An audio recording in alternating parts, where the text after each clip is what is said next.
Will the EU follow in the footsteps of the UK on migration laws? As the tide turns on migration, Britain celebrates its wins while the EU plays catch up. This has been a triumphant week for the UK. The UK has enjoyed a series of little victories that may well be the start of a major political shift, not only here but throughout Europe. Firstly, Hamza Yousaf has resigned as First Minister and as leader of the SNP, ending years of toxic politics and setting Scotland free.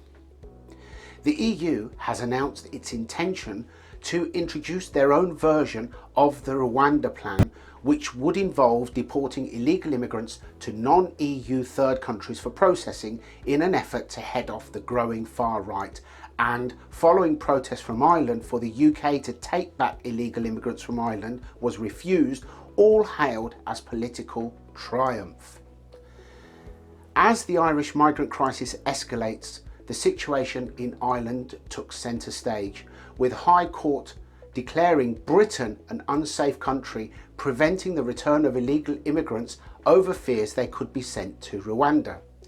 This led to a surge of migrant hotels across Ireland, much to the dismay of its citizens. This is when woke can go broke, because the immigration-obsessed Irish administration are now facing a serious backlash from the people of Ireland, who are quite rightly at the end of their tether after being bullied into silence whilst they are being slowly replaced. Calls grew for Ireland to regain its ability to deport illegal immigrants to the UK. However, the British government firmly rejected these pleas, stating that post-Brexit the UK must deal with the EU as a whole entity on such matters.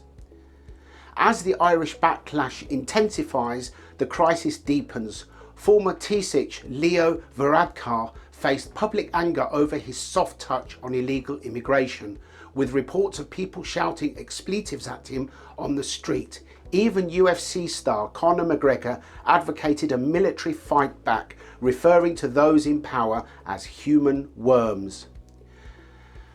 Flooding hotels along the Irish border with illegal immigrants and allowing them to cross into the Republic of Ireland were or are a lesson to Irish politicians. As the EU U-turns on asylum in a stunning reversal, the European Commission President Ursula von der Leyen, her own party, backed a Rwanda-style plan to deport asylum seekers to third country. This move came after von der Leyen had previously espoused values of inclusion and tolerance, painting a vision of Europe as a union where it doesn't matter what you look like, who you love, how you pray, and where you were born. The turning point seemed to be a rally by rabid Islamists in Hamburg calling for an Islamic caliphate in Europe. Labour's potential U-turn on the Rwanda plan, as the EU's policy shifts, and early signs are that the UK's Rwanda plan may be curbing small boat crossings, Labour's Sir Keir Starmer could face pressure to backtrack on his opposition to the scheme. Starmer had vowed to reverse the policy, describing it as hugely expensive and dealing with only a tiny number. What if the entire European Union starts doing it? He would then be completely shafted by this.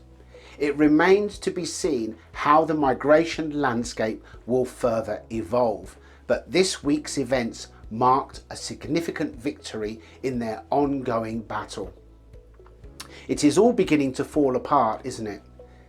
The EU in dire straits, with Schengen all but abandoned as European nations begin to enforce borders, as the people of Europe are sick to death of taking second place to immigrants. Since the UK left the EU, the economical status of the EU has plummeted. In 2017, it represented 22% of global trade, but by last year it was less than 15%, and it is now on target to fall below 10% by the end of this decade. In a twist of political fate, the ECHR has now declared the UK an unsafe country because there is the risk of migrants being deported to Rwanda, and this has frustrated Ireland.